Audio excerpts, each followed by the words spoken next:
আছেন? কেমন আছেন? আশা করি ভালোই আছেন। রান্না করবো পরে চিন্তা করলাম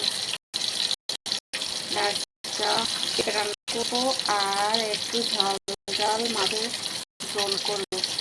তার জন্য আমি একটা বিকেট মাছ নিয়ে দিলাম। বিকেট মাছটা কাটি কুটি এখন ভাজি করতে বসে দিলাম। এই তো আমি ওই 2 পিস উঠাই আবার দিয়ে দিলাম 3 পিস। তো সাথে থাকেন। এই তো দেখেন আমি এখানে এখন কড়াইতে বসাইলাম আর এখানে দেখেন মাছটা ভাজি বাটিতে নিয়ে নিলাম।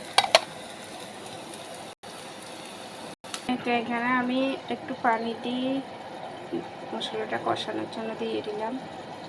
এখন মশলাটা মোটামুটি কষানো হইল, আমি এখন মাছটা দিয়ে দিব। এই যে মাছটা দিয়ে দিলাম, কারণ আমার এখানে ভিডিওটা অন করা আসে বেশি, কারণ এটা শেলফের নিচে, এই কারণে অন্ধকার হয়, আলো আসে কম। মাছটা এখন একটু নাড়াচাড়া করে আমি অল্প পরিমাণ জল দিই, লবণ কম, তারপরে আমি একটু লবণ দিয়ে দিলাম। আর এখন এই যে পরিমাণ মতো পানিটা অ্যাড করে দিলাম। নাড়াচাড়া করবো না, ঢাকনাটা চাপাই দেব। তো দেখেন ঢাকনাটা চাপাই দিলাম, এখন উঠে দিলাম। 2 পেঁয়াজটা প্রায় হয়ে আসছে।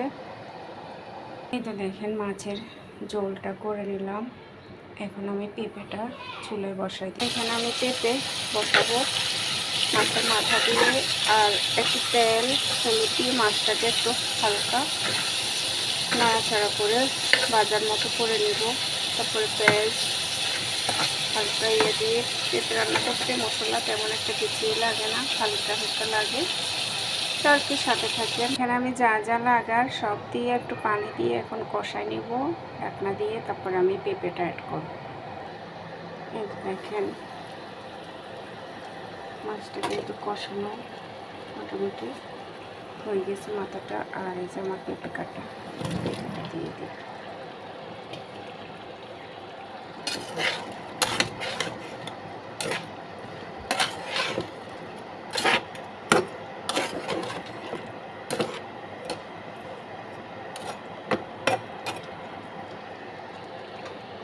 এবার আমি পেঁপেটাও ভালো করে একটু কষাই নিই, তারপরে পরিমাণ মতো পানি। পেঁপেটা কিন্তু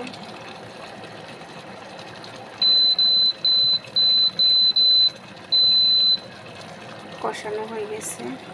আমি এখানে যতটুকু পানি লাগে সেটা অ্যাড করে দিব। পেঁপেগুলোকে আমি একটু চোকা চোকায় রেখেছি, বেশি একটা পাতলা করে দিই।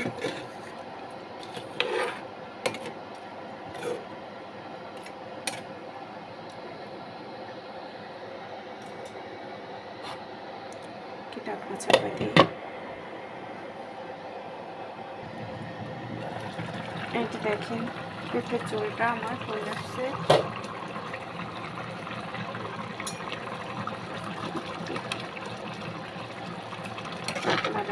যেহেতু আজকে ডাল রান্না করিনি,